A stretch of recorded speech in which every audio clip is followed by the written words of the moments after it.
వృషభ రాశి వారులకు ఈ వారం అనేక విధములైనటువంటి ఆశాజనకములైనటువంటి ఫలితాలు కలగబోతున్నాయి. వృత్తి ఉద్యోగపరమైనటువంటి అంశాల్లో మీ యొక్క పనితీరుకు తగినటువంటి గుర్తింపు, గౌరవాలు, ప్రతిఫలాలు కూడా పొందుతూ ఉంటారు. అధికారుల యొక్క ప్రోత్సాహంతో కొన్ని కష్టమైనటువంటి పనులు చేపట్టి విజయవంతంగా పూర్తి చేసుకోగలుగుతారు. ఆర్థికంగా ఈ వారం బాగుంటుంది. మీకు రావలసినటువంటి పాత బాకీలను కూడా వసూలు చేసుకోగలుగుతారు.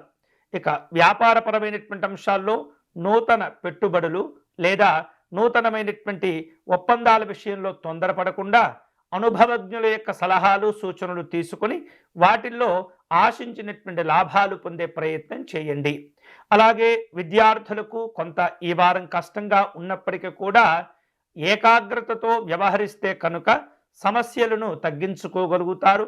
విలువైనటువంటి సమయాన్ని వృధా చేసుకోకూడదు.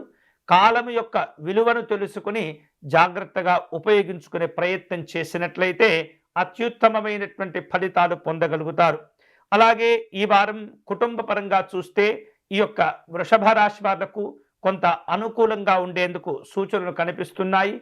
ప్రశాంతమైనటువంటి సందర్భాలు ఉండబోతూ ఉన్నాయి. అలాగే శుభ కార్యక్రమాల కోసం ఎదురు చూసేటటువంటి సూచనలు కూడా ఉన్నాయి. ఈ వారం ఆరోగ్య విషయంలో కనుక చూస్తే పని భారాలు, అలసట వలన కొంత ఒత్తిడికి లోనవుతూ ఉంటారు.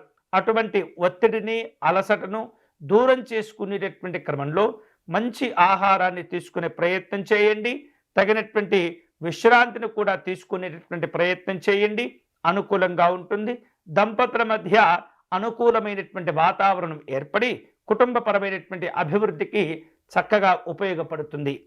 ఈ వారం వృషభ రాశి వారు శుభకరమైనటువంటి ఫలితాలను పొందేందుకై అష్టలక్ష్మి అమ్మవారికి నమస్కారం చేసుకోవటం మంచిది. మహాలక్ష్మి అమ్మవారి యొక్క స్తోత్ర పారాయణము, అమ్మవారికి కుంకుమ పూజ, క్షీరాన్నము నివేదన చేసుకోవటం ద్వారా విశేష శుభ ఫలితాలను పొందవచ్చు.